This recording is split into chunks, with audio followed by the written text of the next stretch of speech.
Hey guys, welcome to the final day of Recovery Week. And listen, we just want to thank you for coming all the way through us till the end of this last day. And we're just going to wind this up with some more talent, some more whatever we've got to give you.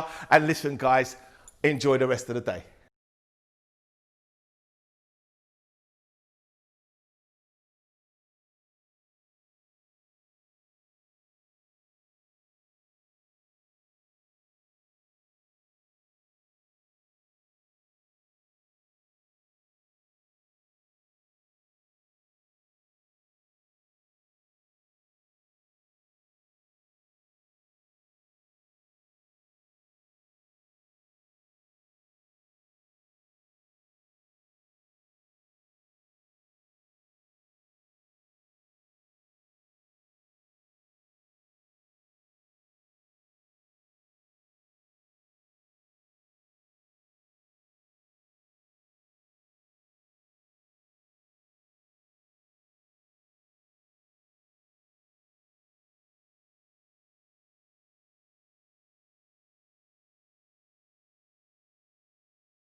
And it was actually kind of one of those penny dropping moments in my recovery where it was almost like it kind of fitted my style of drinking and my pattern of behavior for years, you know, and it kind of made, it was almost like it just made so much sense to me.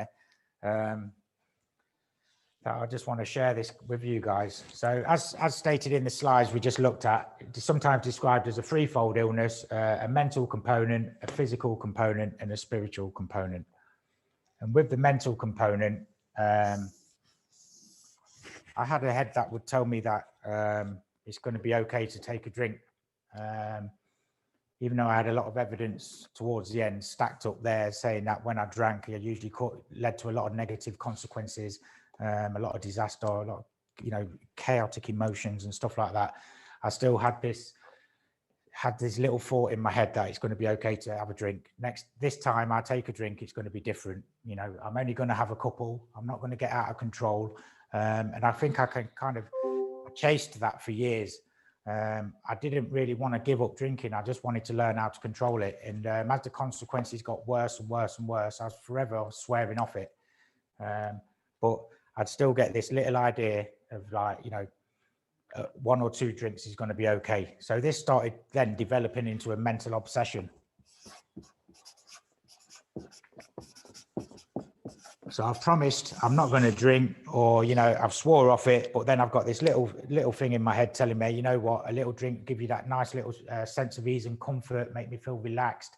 I know I've got something important on tomorrow, like going to work or whatever, but I'm convinced I'm only going to have a couple of drinks. Everything's going to be okay.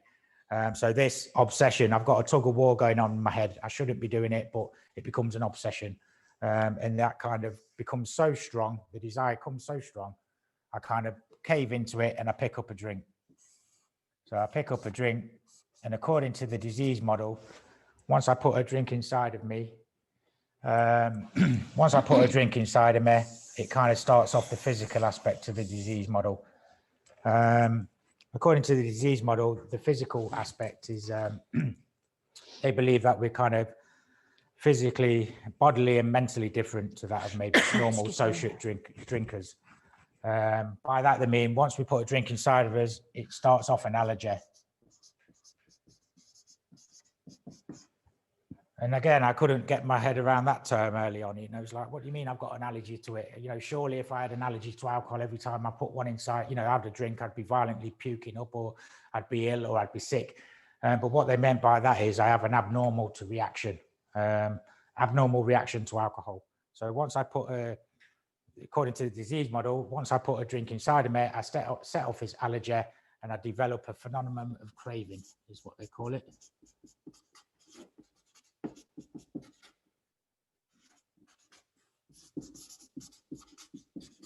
And by that, they mean, you know, once I put a substance inside of me, a drink, I develop a craving, and that craving becomes so strong that I want another drink. So I take another drink. And even by, you know, at the beginning of this, I was only going to have 2 or 3. The craving comes so strong and so strong and so strong. I just carry on and carry on and carry on. I want more. And the more I kind of put in my system, the stronger this craving develops.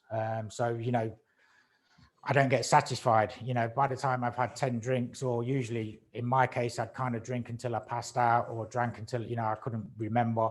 But the craving, they say, gets stronger. You know, it can be as strong as 10 drinks in my system than it was after the first or the second. So it develops and it gets stronger and stronger. So the couple of drinks I was just going to set out to have has become non-existent. I've gone on a spree, you know, gone on a real session, real bender, and more often than not, woken up in some strange place, you know, where I've not, you know, don't know how I got there, kind of missed work again, or I've let family down. I've not turned up to an important engagement I was supposed to go to, let family friends down. So I've woke up feeling full of shame, guilt, remorse. You know, I think a lot of these feelings we probably can all identify with, you know, feeling guilt, shame, remorse, swearing off it forever. I'm not going to do it again. I've really got to sort myself out. And just feeling really crap about myself. But the spiritual aspect of it what they kind of what comes into play. They call it a spiritual malady. And by that, you know, some of the symptoms of a spiritual malady was kind of like prone to depression. I mean, we've heard that today already, you know. Low self-esteem.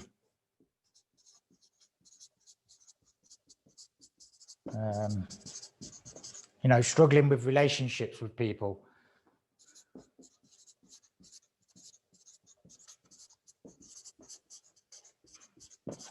Almost like there's a void, you know, something missing. Feeling less than. You know, and it's kind of, the list can go on and on. But I think for me, the main kind of feelings that I used to get when I didn't have a drink inside of me was kind of like that constant feeling of being restless, irritable, and discontent with just life in general, you know, constantly restless, irritable quickly, and just feeling discontent in general.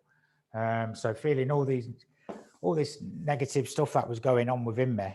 You know, I'm swearing off, I'm not going to drink. I'm going to do it this time. You know, I know where I went wrong. You know, I've just avoid certain places. I know if I carry on drinking, I'm going to lose my job. You know, all these reasons to stop.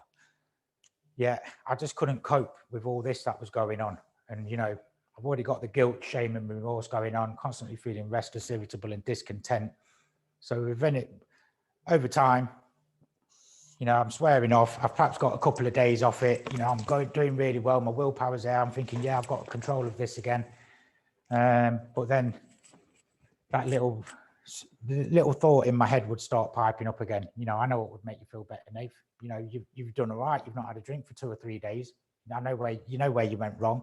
I know you're feeling a bit wound up at the minute. You're feeling a bit stressed out. Maybe a drink would help, because it did always make me feel nice and relaxed and give me that sense of ease and comfort, what they talk about, once I'd had that 1 or 2 drinks. But then I've got the other side of my head saying, no, you can't do that, because you know what's going to happen. You're going to end up kind of getting carried away. You're going to lose control. But the obsession would kick in again, and I'd start believing and feeding into this. And basically it was false evidence, you know, it's kind of false evidence. It was a lie. You know, I found, you know, every time my head would convince me it's going to be different this time, or it's, you know, you're only going to drink a certain amount. I kind of always fed into it and believed it, but I just couldn't cope with all this that was going on underneath, that the mental obsession would win out. So I'd pick a drink up. Again, the physical allergy would kick in. I wouldn't be able to control how much I was going to take or drink, or where I was going to end up, when it was going to stop. Go on the spree again, wake up feeling guilt, shame, remorse, and then got all these guilty feelings with all this spiritual stuff going on. So it was kind of going round in a circle, really. But I think that's kind of an overview of the threefold illness. But I think the main thing, really, I mean, according to the 12, you know, the solution to it, I mean, this spiritual stuff, it's kind of working on this. Because if I can keep myself in a fit spiritual condition, I'm not constantly want to kind of put something inside of me to change the way I'm feeling. And also the thinking, you know, so the thinking has to change, you know. And I believe, you know, if we can kind of get rid of that mental obsession, not believe that lie. If I concentrate on this stuff here, the mental side and the spiritual side, the physical side becomes non-existent, because I kind of react the same as that of people who haven't got an addiction problem. As long as I don't put one inside of me, I can't start off that chain reaction and that craving. So that kind of becomes non-existent. So I realize it is quite a bit of a short snapshot of it, but you know, you can find out more about this. And our job here at You Do the Maths is to kind of introduce you to these ideas, and maybe you can go and do a little investigation of yourselves. I know that, you know, you could find out a lot more about this in the doctor's opinion in the book of Alcoholics Anonymous or online. But that's just a little overview of the kind of the threefold illness. And so hopefully you got something from that. I just realised, I know you guys who have joined us from Recovery Week, can you hear us all okay now? Welcome Recovery Week, live on live. Sometimes it doesn't always go to plan here at Dear Albert, but did they? Excellent. Okay, so you've heard the threefold illness from Nathan, but we're just welcoming you into the room. And we're just going through the disease model at the moment. So that was just a little bit of an overview of the threefold illness. You guys who obviously have joined us on YouTube, at the beginning, you've joined us live on our You Do the Math session, but we're going to go back to the PowerPoint because we just started it before the sound problems were sorted out. So yeah, that was a little breakdown of the threefold illness. I realise it's quite a lot to take in a short space of time. But I'm just saying, when that was introduced to me in rehab, it was kind of a penny dropping moment and kind of explained my behaviour for years and the way I acted around drinking and drugging to a T. So just something to consider, really. I think it's brilliant. It's brilliant. It did for me. So moving on with the disease model presentation. So it's sometimes referred to as the sacred disease or spiritual illness, like we just covered off there with the spiritual malady side of things. And people talk about having a spiritual awakening as a result of these steps, and that the 12 steps are often described as a spiritual program. We will be looking at that in a lot more detail next week on session 3. So is it possible we have been looking for some sort of resolution, solution, peace, or understanding, but in the wrong place? Or did we used to feel calm, connected, at peace, and at one with ourselves and the world when we first started using? I know for me, when I first started drinking, it took away all the worries. It made me feel better about myself instantly. It was almost an instant fix, sense of ease and comfort it used to give me. And I felt at peace with myself when I'd had a drink. Well, I didn't care when I'd had a drink, to be fair. So, so some of the symptoms continued: impaired lack of self-control, using it even against our own will. Like highlighted there, I was adamant I was going to stop. I'm not going to pick a drink up. Determined, but self-will just wasn't working. Mental obsessions and physical allergy, which we just kind of covered off on the board. And the cravings, urgent and overpowering desires to pick up, can override even, food and water basics. Again, I remember sometimes only having a few pounds in my pocket, perhaps not eating that day or for a couple of days, and my sensible side of me saying I should go and get a loaf of bread and a tin of beans. But, I'd end up getting an overpowering desire to pick up, and I'd end up getting 2 cans of lager with the money instead, so putting that before even food and water. Often described as a disease of isolation. Starts off maybe social and fun, but often towards the end, a lot of us can end up, drinking in isolation, using in isolation, or even if we're not on our own using or drinking, feeling alone, in our own heads. And deterioration in overall functioning. I think, well, the pictures, just says it all there. They look quite, I think they may be opiate users, but look quite, thin and unhealthy, and just deterioration in overall functioning, I think. So more symptoms. So we become small-minded according to the disease model. Dishonest, i.e. was secretly, using secretly, drinking secretively, trying to cover our tracks. Become very self-centered, according to the disease model. It's all about me. I never used to think it was all about me. I thought I was quite a thoughtful person, but when it came to the addiction, it was all about me and my drinking, and how it affects me. Forget everybody else. It was when can I get my next one? It's become very self-centered. Become self-obsessed. We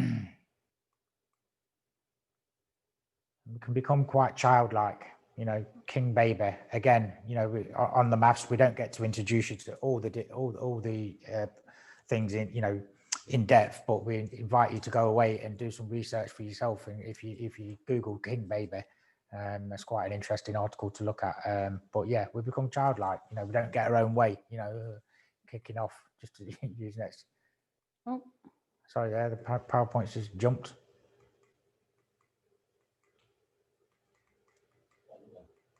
There we go. I don't know what happened there. Sorry about that. Didn't even know I was lying.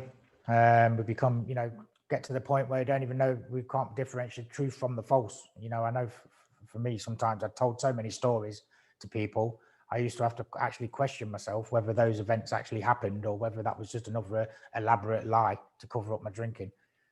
it's like believing your own lies, isn't it? Yeah, and that's kind of, you know, how it got me in the end. And then talk about the insanity of using. And we'll be talking a bit more about that. But the insanity of using, you know, constantly using despite the negative consequences. You know, I think the definition of insanity is kind of doing the same things over and over again, but expecting a different result. You know, and that's quite insane.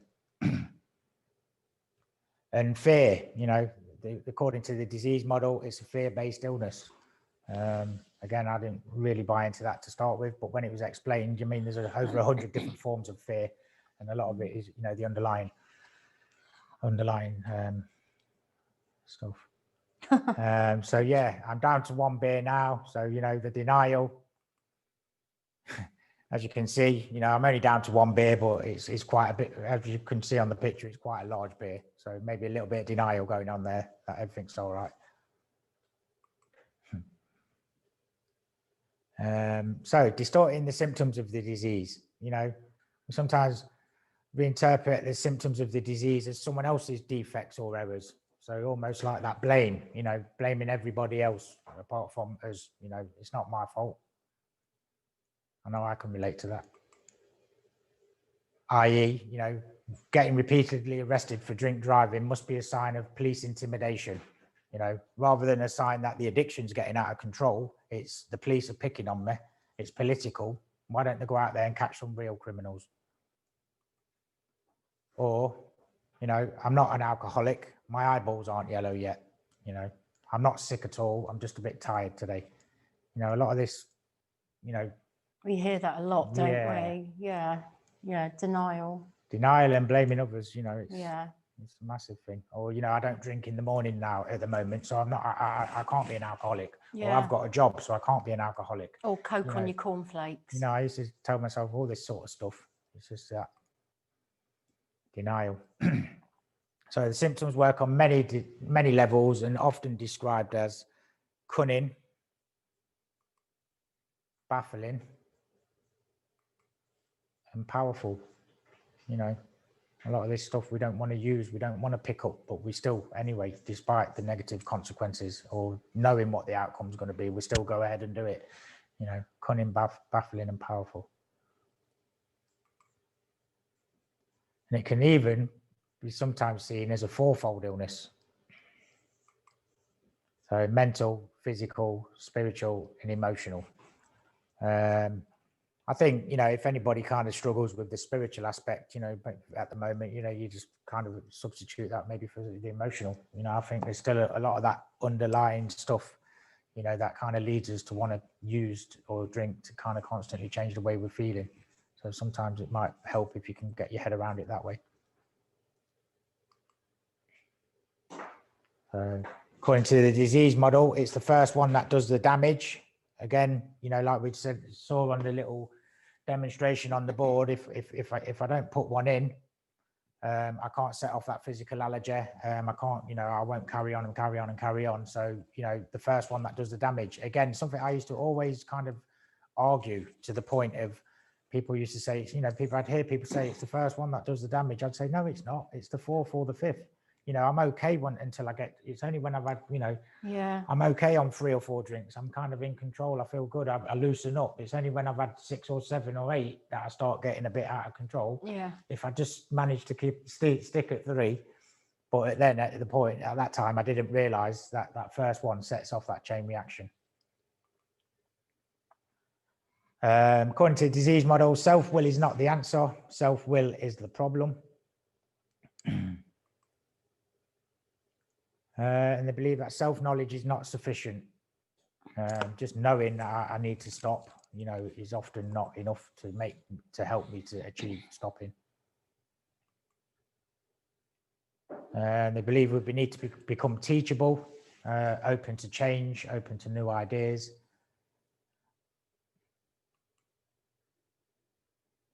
And according to the disease model, controlled using is not possible. So that's something you need to ask yourself.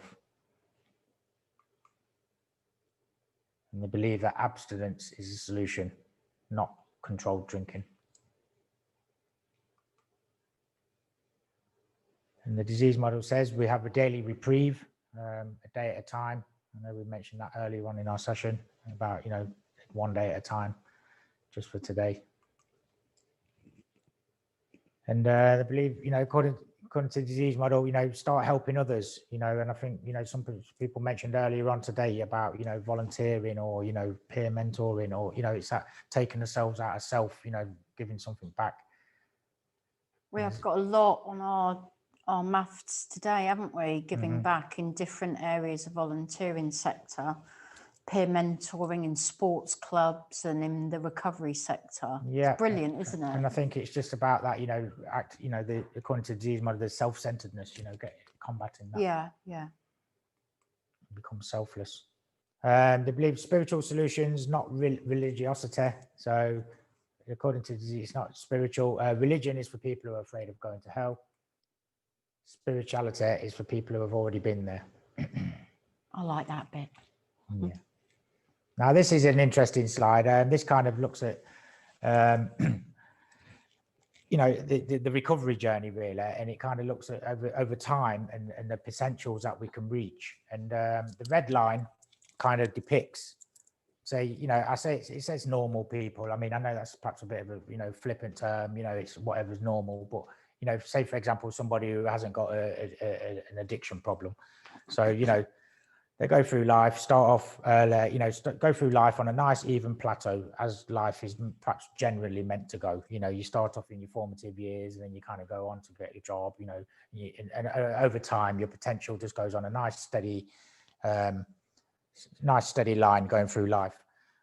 Whereas, those who perhaps experience addiction and get into recovery, you'll see the line at the bottom, early recovery, early on, we perhaps start the same.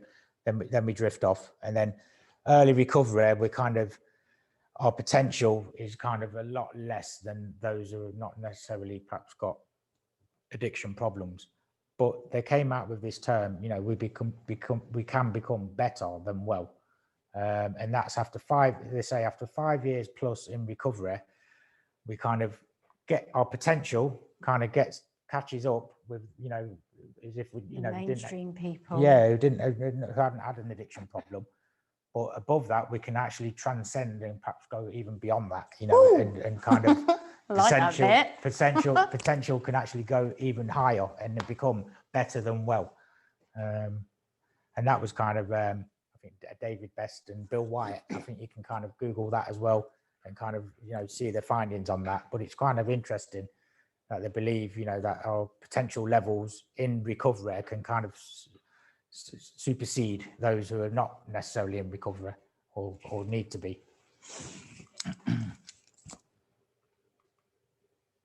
Is that the end of the PowerPoint? No.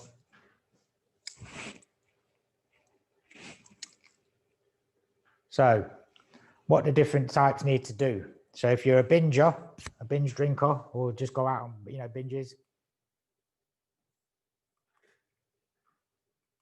you need to get a different hobby. If you're a heavy user or drinker, control your drinking, keep a diary, and try and reduce. But if alcoholic or addict, then what you need to do, according to the disease model, is stop and stay stopped. And And a lot of these approaches that we look on You Do the Maths is all about looking at methods on how to stop and stay stopped. So do we need to connect, attend groups, mutual aid? Nah, I can do it on my own, you know, and I think, you know, that's what, I know I was kind of stubborn on that one for many years. No, I don't need all these groups. I don't need to reach out for help. I can do it on my own. I was horrified. I was like, I'm not going to a group. It'd be ridiculous. But, you know, it didn't get me very far, to be honest. You know, it just made things a lot worse. And there you'll just see a picture. I'm not getting into that lifeboat, you know, and you've got people there getting in the lifeboat, rowing, or as a collective, which is kind of mutual aid, connection groups, connecting with others in recovery. In this chart here, it just kind of just shows that, you know, the growth of mutual aid in the last 20, 30 years, you know, it's kind of really kind of become into some sort of strong movement. It's not like, you know, it's not seen as a weakness now to kind of reach out and, you know, get a bit of help, or seen as a taboo subject. You know, addiction can affect anybody. And I think this just highlights that, you know, there is a lot of the mutual aid movement has grown, you know, significantly over the last 20, 30 years. So that's a little snapshot of the presentation of the disease model. Hope you guys managed to get something from that. I know there was a little bit of a delay when we first started. Okay. Thank you, Nathan. I always love that. Could you explain, just because there was a little technical difficulty at the start, if you could explain the You Do the Maths for us, for our YouTube visitors today on Recovery Week? Yeah, that's fine. Yeah, so You Do the Maths is a course that we evaluated course that we deliver here at Dear Albert. It's usually held over 6 sessions, 2-hour sessions a week. And what it's about, I mean, maths stands for Mutual Aid Facilitation Service. So what we do on You Do the Maths is kind of look at the different themes, concepts, ideas around addiction, more importantly, recovery, kind of look at the different approaches, you know, look at the 12 steps in a bit more, you know, in-depth look. Then we'll look at SMART and ACT as an alternative to the 12 steps. And hopefully by the end of the 6 sessions, the participants in the course will then have a much better understanding of the mutual aid available and the help out there, and kind of get an idea of what they think might work for them on their journey. Hence, You Do the Math. So it's a little bit of a play on words, you know, you work it out. Do the math. Rather than being told, you know, you must do this to gain long-term recovery. There's no one size fits all. It's all about, you know, finding out and working out what's best for the individual. And you've joined us today on session 2 of the You Do the Maths, which we're actually at this moment in time delivering to some guys down in Somerset and Wiltshire. We are going live. So it's been great that you've been able to join us as part of Recovery Week. Yeah. You know, some of the crew in the background there. Yeah.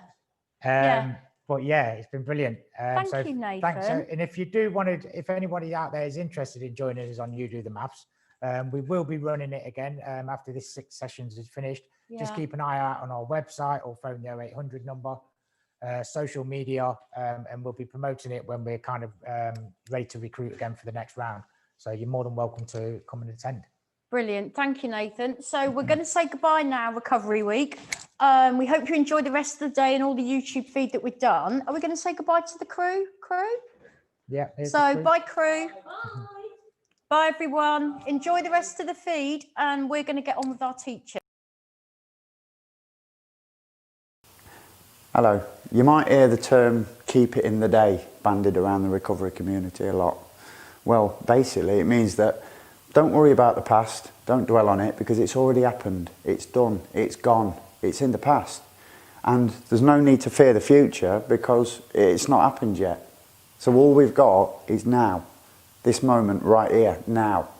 So keep it in the day.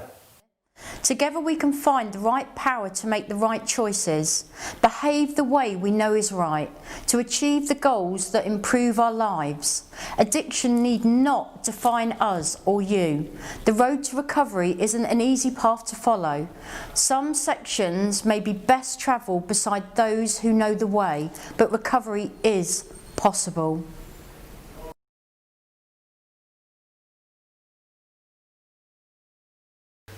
Hi, My name's Sherry Irving Clark. I'm the Operational Manager of Number 5 Day Centre. Number 5's remit is to support those who have substance misuse issues or who are at risk of relapse, primarily in relation to alcohol, but we do support people with drug use also. In fact, many of our users are poly users. Our client group are 18 and over. My team and I provide advice, support and assistance in relation to harm reduction strategies and housing related issues that can impact on their day-to-day life in order for them to maintain stability. We open Monday to Friday, 8 till 3:30 Monday to Thursday, 8 till 3 on a Friday. The facilities we provide are warm and welcoming. It's an environment where service users can come and socialise and have access to a social environment that has computer and phone access, washing and laundry facilities, peer support, for example Dear Albert or Spear, benefit advice, treatment options which could be Turning Point, drug and alcohol info, and basically how to access other services. We either act as an advocate and or signpost service to users to internal and external partner agencies who are specialised in their field. For examples I previously mentioned Dear Albert and Turning Point. Partnership working is key to the work we do in the City of Leicester. In having a multi-agency approach, it allows us to monitor and attract the most vulnerable and make available the access they need to vital services such as healthcare, GP services, homeless mental health team, housing, police, probation. Overall, Number 5's aim is to provide the support already mentioned, in effect, harm reduction strategies, as well as getting service users engaged and involved in everyday life activities, such as basic life and social skills, meaningful occupation, overall improving someone's health and well-being, and much more.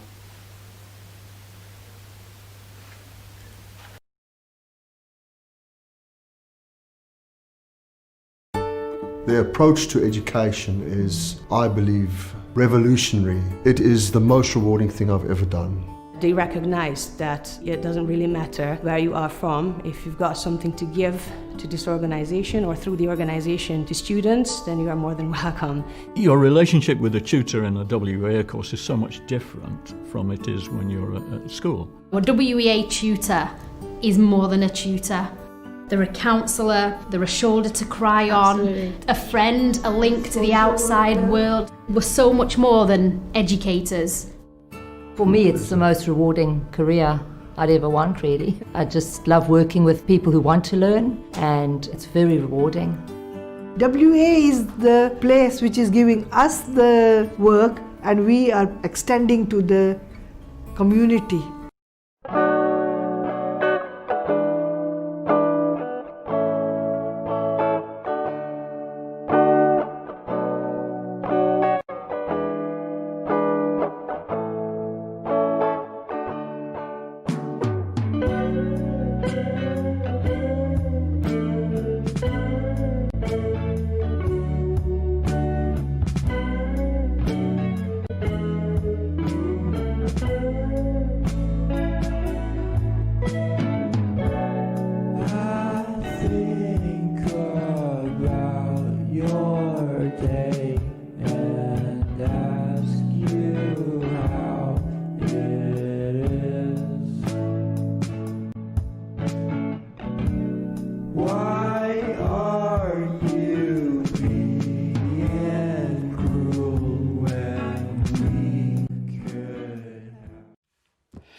I had a choice to go to the pub or attend the singing session at Number 5.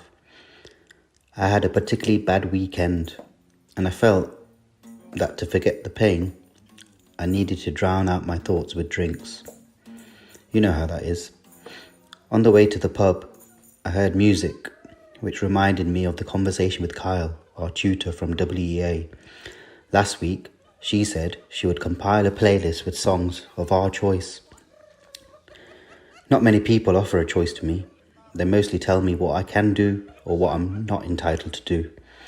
The songs I thought of were from an era when I was something. I had a family to love and a home to live in. It brought back pain, but also thoughts of a time which brought back happy memories and a feeling of belonging. I went to the session instead and had an unbelievable 2 hours. I'm glad for once that I made the right choice.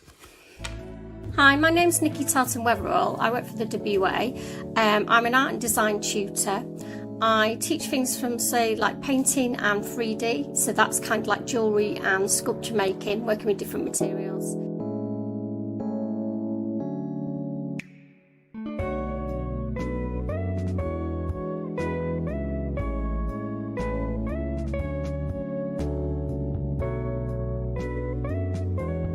On my first session, what I did a painting session, which basically was just art therapy. It was pointillism, and it's what it is. It's creating layers and layers of paint onto paper.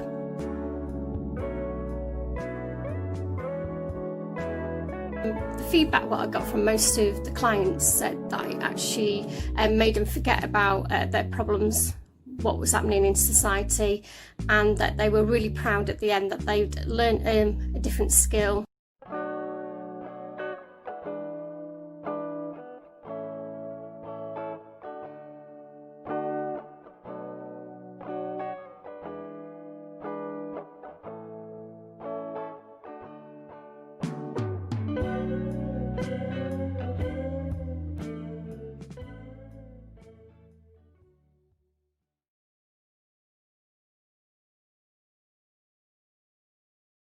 Hi, I'm Meg from New Dawn New Day.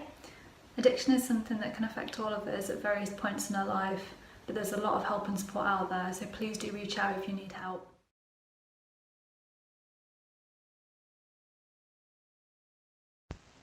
Hello, I'm Tiernan Welsh from the Multi-Systemic Therapy Child Abuse and Neglect team. This is Leicester Recovery Week, raising awareness of substance misuse issues. Addiction doesn't discriminate and can affect anyone at any time, so if you're struggling with drugs or alcohol, why not reach out and get in touch with somebody that can help.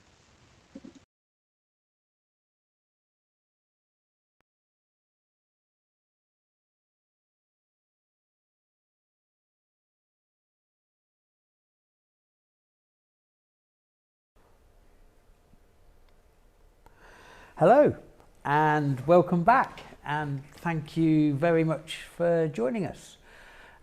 We're here again today as part of Recovery Week in Leicester, Leicestershire and Rutland, and interviewing or having a chat really with people that are quite influential in terms of perhaps strategy, planning, funding, a whole range of people that are involved in supporting recovery, and we're asking people who represent these sort of different areas, different perspectives, that are sort of busy at work in the different areas that are all connected really, and just getting individuals' different perspectives and ideas on recovery, what's important, how these different partnerships fit in. And this afternoon we're very delighted to have with us Mark Ashley, who's a commissioner for Leicester City Council. Mark, good afternoon. Thank you, John. Thanks very much. And I'm really pleased to be here this afternoon. Thank you for your invitation. It's great to come back into the stairway to see the building. I know you're adhering to all the guidelines, social distancing guidelines here, but it's really good to come back in and to be able to talk about, on this lovely sofa by the way, to talk about recovery. Thank you very much indeed. Yeah, I'm a commissioner. I work for Leicester City Council, and I lead on substance misuse, so drugs and alcohol. I'm really wanting to use this opportunity to talk about my own perspective. Obviously, I work for the council, but my own perspective, I've worked for the council for a number of years around drugs and alcohol. But also I've actually worked in services, in drug and alcohol services over a number of years as well. So although that was some time ago, so things have changed a lot since then, changed very much for the better I think. but I can kind of reflect back on where things are now and how they compare to where things are then, where things were then. But it's a great, so thank you very much for inviting me. No, it's great to have you on board, and welcome to the couch. And I was just going to sort of pick up on something you said there, Mark, about change, and that you've been involved in this area of work for a while now. I know it's something close to your heart, really, and something you've taken a particular interest in. But when you say over the time you've seen sort of what sounded like quite significant changes, what did you have in mind? How has treatment from your perspective evolved since your time with the council?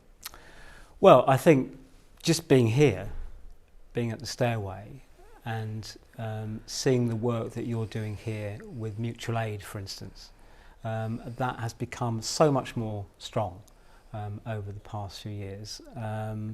And the peer support, the opportunity for people to move through move through recovery and to become part of the services.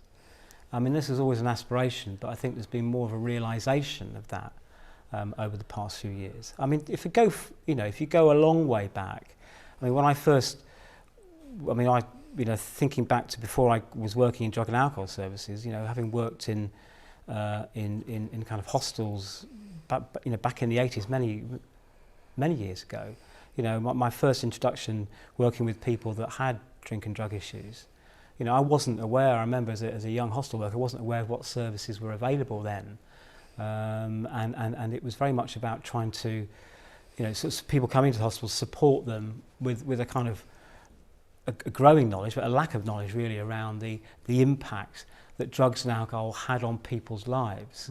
Right. Now, some things don't change in that respect because, I think back to some of the people I knew back then, 30 odd years ago, there are people still, today that the impact is still the same on people's lives, but the services which are around have developed so much. Recovery in those days was about keeping someone, and it is just to some extent for some people now, keeping them safe. The kind of options around treatment and therapy, obviously you had the AA and things like that, but other options, wasn't, I don't think were as available as they are now, and it was very much down to the individuals. I think if I look back then, it was, obviously I was young, I didn't really know what was available, but I don't think, historically looking back, I don't think there was much available. And then when I was working in the 90s locally in the alcohol services, obviously I was on a daily basis working with people, and I was looking at it from, I was wanting to learn about the best theories around, so the Prochaska and De Clementi cycle of change, and your ABCs around antecedents, and looking at all the theories around how best to support people. But we were aware of AA and Narcotics Anonymous and other, mutual aid, but they were very much in the background in those days. It was very much about, there was good work gone on by people, good treatment, but I think we missed a trick by not integrating our services, working alongside mutual aid, because obviously there wasn't the join up. Obviously you could give people a sheet and tell them where the next AA meeting was, but it was as much as that really. But I think for me then it was, obviously there was a mixture of people. Some people had very challenging situations, and what amazed me was how people were able to turn their lives around to, with seemingly very little help from me, but were doing all the work themselves. And I just felt I was just there to listen and to say, wow, that's amazing, on a kind of fairly regular basis. But obviously other people, it was harder, and there were a lot of challenges. And I know those challenges are still there for people in services today, working in services. These services and the services at Turning Point do as well. And I think one of the things that we can do is making sure that people get a welcome in services. I think that's the important thing. Okay. I think so. Going back to my early early work. I think it's whether you've got your own history of being in recovery or whether you're new to this area of work, I think to have an aptitude towards, welcoming and not judging people that have got drink or drug issues, despite the issues that that you might be presented with. I think that's really important. When people take that step to come into services, they want to to be acknowledged for doing that. They want to be recognised that this is a really a big thing, a big step for them coming in to a service. So I think that's and everyone can play a part in that. And I think also around promoting services, marketing services, if you like, and in a way making seeking help for drug and alcohol issues a kind of normal behaviour, not something that people do who are a bit different from other people, because developing a drink and drug issue is something that lots of people have. To be honest, it's a kind of normal behaviour in some respects, given how available alcohol is, for instance, and the difficulties that people face in their lives, and the habits that people develop in response to that. So I think it's really it's really important that it's kind of normalised. Seeking help for drugs and alcohol is normalised, because there is a lot of stigma, as you know. So that's something we want to really kind of to reduce as much as possible. But I think going back to what you were saying, I mean what I see here is services working very closely together. Okay. That's a very positive thing. So going back to the fact that the mutual aid services that have been provided here, the peer support services, work so closely with Turning Point, the main provider, but also you're working closely with other services. You've got Unity House, you've got Number 5 Recovery Hub. You've got all these services working very, and you mutual aid and people in recovery helping other people is in all these areas, and I think that's a very powerful way of delivering a service, but it's also a very powerful message in how to deliver a service and what people can do. Because I'm still wowing in my head about how people get into recovery and stay in recovery. So every day, if I hear about people's journeys, I think it's an amazing experience. And I'm privileged as a commissioner, to hear about how people are doing and to meet yourselves and to hear about, the roads that people are taking. And I know it's not a rosy situation for everyone. It's not that straightforward. But the energy and the determination and the support that people are able to give to help that, is very important. And I guess when you look at some of the services like Number 5, where we've got people who are particularly vulnerable, a lot of cards are maybe stacked against them as far as housing, poverty, no recourse to public funds, a lot of issues they're facing. Recovery there is actually keeping people safe. It is it is about, there's an opportunity, and I know Dear Albert have been working there. There's an opportunity down the road to maybe push people towards what we might see as being in recovery, a fuller life, substance free. But to get there, and some people do get there, they need to be helped to made safe, warmth, bit of food, basic necessities. So that's an important support for people that aren't able to make that, to get on the first road, if you like, the first few yards of recovery that easily. But whilst the service is there and whilst people are there to support them, then there's always that opportunity. But I think keeping people safe, and we talk about harm reduction, and that's an important part of services. That's something we need to carry on with as well.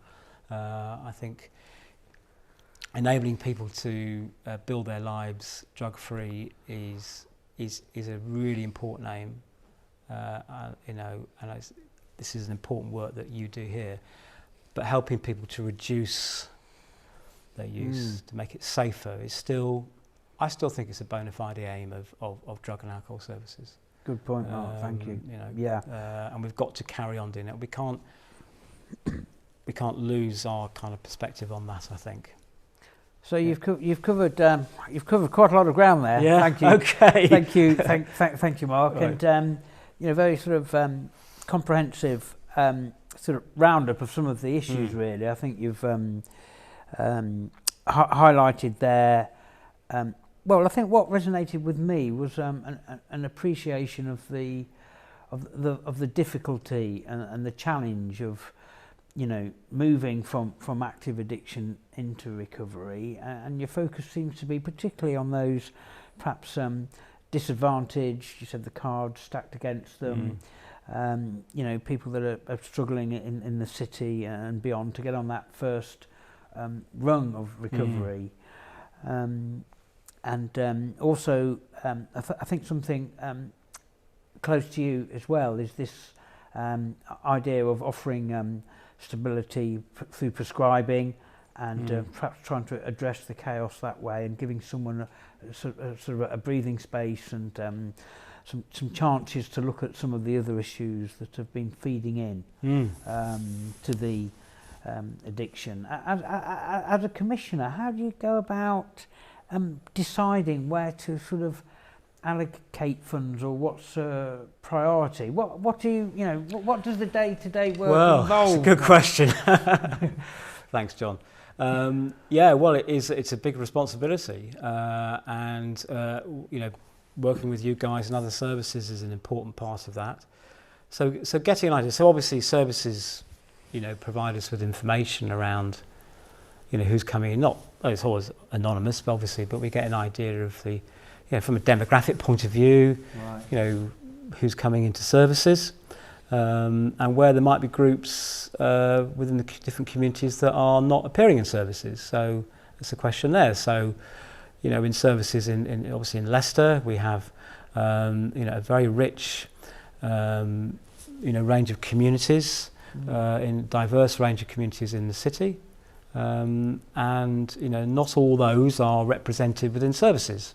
Now that might be because there's not a need there, but there's an assumption that, you know, that I think all communities are affected by substance misuse. It may not be. I know there are some communities where alcohol may be less of an issue than others because it's not as widely used. But you know, drug use is, I think, affects all communities. So we want to ask questions around, you know, why that is the case, and looking. So I know, for instance, you know, the work that you know, that Dilesh has been doing in Turning Point, in you know, working closely with different recovery groups in different communities is an important area. So that's important. Right, that's important for me to you know, to keep that area open and to look how that's going. But yes, so you know, looking at the data and going out and asking people. So we have over the last year done a fair bit of engagement with different user groups, different staff groups from different services, asking them about, you know, services are, and so, you know, we've been looking at you know, alcohol services, for instance, and how they are at the moment, and how they have been, and you know, is there anything we can do to improve the take-up of services? Do they need to be redesigned in any way? Do they need to be delivered differently in a different places? You know, what would encourage people to take them up? I mean, there's a lot of good work being done already in the city around alcohol, but you know, we want to push it further. And so we're you know, asking those questions. We look at, you know, national research, and so there's been you know, PHE has done you know, done deep dives on alcohol, so called, over the last 2 or 3 years, looking at, you know, nationally there's an issue around, you know, why, you know, alcohol numbers have fallen in some areas, and I know there's an issue around capacity, and services can only do what they can do, and services across the country have been affected by savings and budget reviews and cuts and things like that. So there is that issue, but we still want to know more about what we could do to improve take up of alcohol services. No, and that's really important. So I just say that's a really, really important area, and we've had quite a lot of feedback on that. So no, that's interesting, Mark. That you sort of not just who's coming into treatment, but who's not, and what's that saying? And I think that tied into your earlier point about no matter who you are, making that first difficult step into treatment as sort of painless as possible, and addressing the stigma, and it's okay to ask for help, Absolutely, and having that warm welcome is something you've really identified. But coming from a sort of a commissioner's perspective, and having this sort of responsibility to perhaps ensuring services are doing what they're meant to be doing, and the particular interest you have in the area, with all your sort of experience and from your perspective, what do you think is one of the most important things that helps people find recovery? Gosh, that's such a good question, John. There's a list of things. If I had to identify one thing, I think, I've mentioned the welcome, but I think maybe I'll go on to something else, and I think it is a support. I think if I may not be quite answering your question, so apologies for that, but for me, what I want to say is that the support, going back to what I was saying around the recovery community and mutual aid, I think knowing there are other people there that have been on a journey and have been successful, although the journey is continuing, but have managed great things. When I say great things, I mean staying in recovery and building your life back, I think is a great thing from where people have been with their drug and alcohol issue and the impact it has on their families. So I think that's really important to give recognition for that. People should be able to see that other people, that what other people have been able to achieve, and that it is possible. So clearly, yes, it would be nice, for instance, to have more funding to be able to put, into services, and that's something which is out of our hands. We'd like to develop the capacity, of services, the recovery communities, the diverse recovery communities in the city. Clearly, you're doing an amazing job here, and you are working together with others. And we want to encourage other groups to develop their own ways of doing things, but working in partnership. So I think, talking about how well this is going, and to show the kind of positive benefits of recovery on an individual, but also on a kind of group basis. I guess it's the movement, isn't it? It's the recovery movement. If the recovery community is strong, and the services out there are linked in and are strong as well, and talk about other services to do with housing, mental health, etc., then I think they will help each other, in helping people move forward. Thank you, Mark. I think just to summarise that, I think that awareness you talked about, that to sort of recognise that the size of the challenge, the partnership working, I think you're highlighting is so important in the city to help people address the substance misuse, and also making recovery visible, making it sort of attractive, that people can be drawn to it, perhaps as well, I think I like the way you talked about recovery as a movement, like the recovery community, and that being there for a resource for people going forward. Absolutely, I think it's important. It is the way forward, I think. Well, Mark, thanks so much for joining us. Remember, you heard it here, that the recovery movement is the way forward. But just a final shout out for Mark. Thank you so much for joining us. Mark, on the couch. That's all right. Thanks, John. I've really enjoyed it. Thanks very much.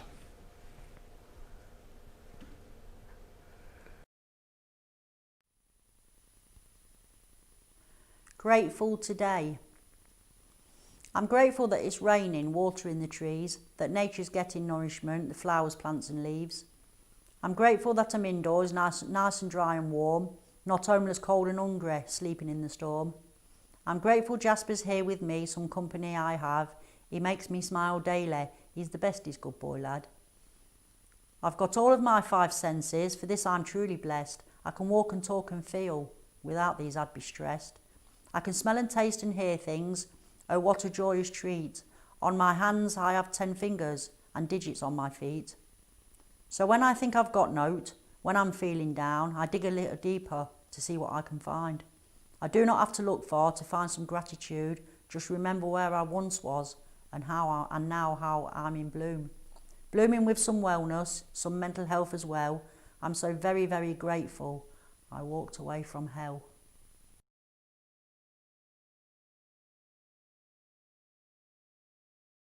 Hey guys, well there you have it. Another amazing recovery week.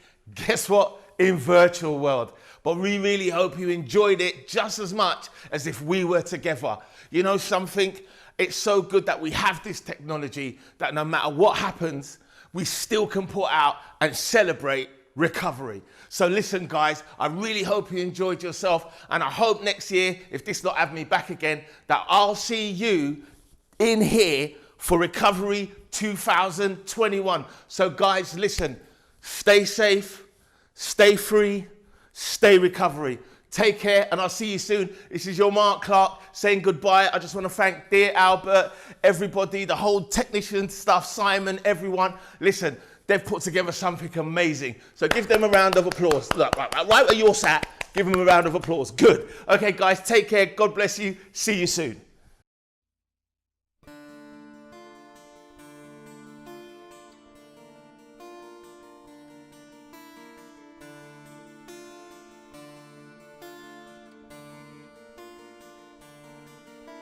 The world is still turning.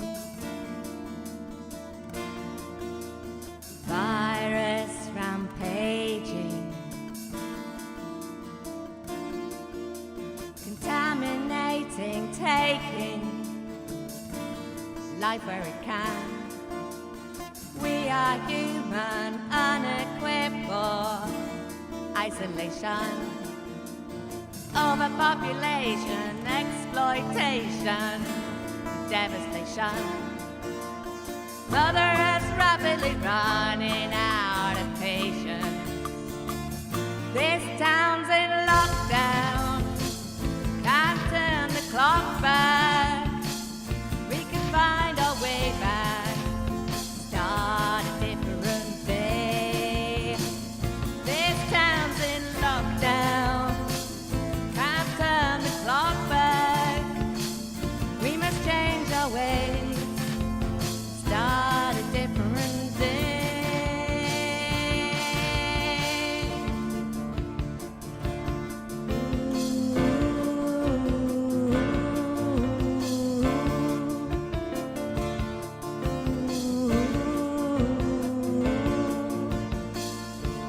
Streets are naked, burning shops. There are queues. The world is devastated with this invisible abuse. The town is in lockdown. We bolted ourselves in. Maybe we're being punished because of our sin. This town's in lockdown. Can't turn the clock back. Find our way back, start a different day. This town's in lockdown, can't turn the clock back. We must change our ways, start a different day.